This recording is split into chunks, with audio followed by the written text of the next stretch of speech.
Don't forget to subscribe and leave a comment on this video saying I subscribed. Let's get into it.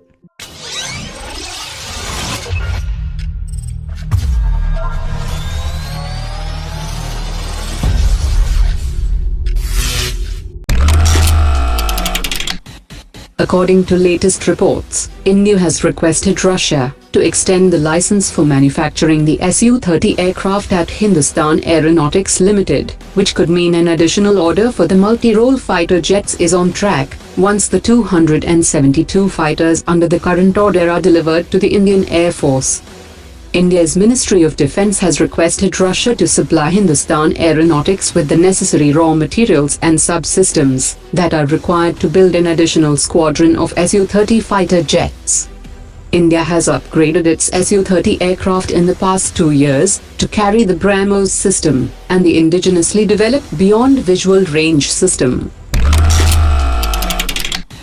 According to latest reports, Lockheed is planning to participate in the Indian Navy's move to acquire 111 naval utility helicopters and has offered its S-76D helicopter to India. Lockheed has said that by combining the attributes of the S-76 helicopter with today's latest technologies, the S-76D helicopter offers a very high level of safety and is capable of performing diverse naval missions in some of the most challenging environments. Uncertainty continues to loom over the fate of the 60,000 crore rupees Future Infantry Combat Vehicle project for the Indian Army, which was expected to be decided last month.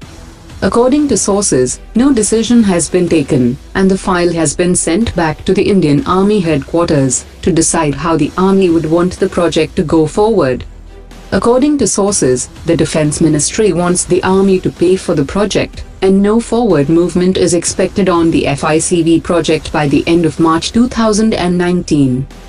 Original equipment manufacturers including General Dynamics of US, Russian companies under the umbrella of Rosberonexport, and Germany's Rheinmetall Defense are some of the companies keen on being associated with the project, which is to be made in India with minimum 40% indigenous content.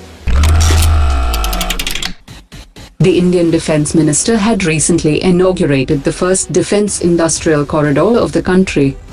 As per latest reports, major companies that have expressed interest in investing in the corridor include Lockheed Martin, Boeing, Bharat Electronics, Bharat Earth Movers Limited, and Mazagon Dock Limited. The Indian Ministry of Defence has said that foreign and local industry had pledged to invest about 37 billion rupees in developing this corridor. Ahead of the Aero India 2019, the Defence Acquisition Council has approved significant changes in the Defence Procurement Procedure 2016. These new changes are focused on making the procedure industry-friendly and making faster procurement of operationally urgent requirements of the armed forces. These amendments are expected to provide further impetus to the indigenous defence industry in the country and will also to encourage foreign manufacturers to make in India.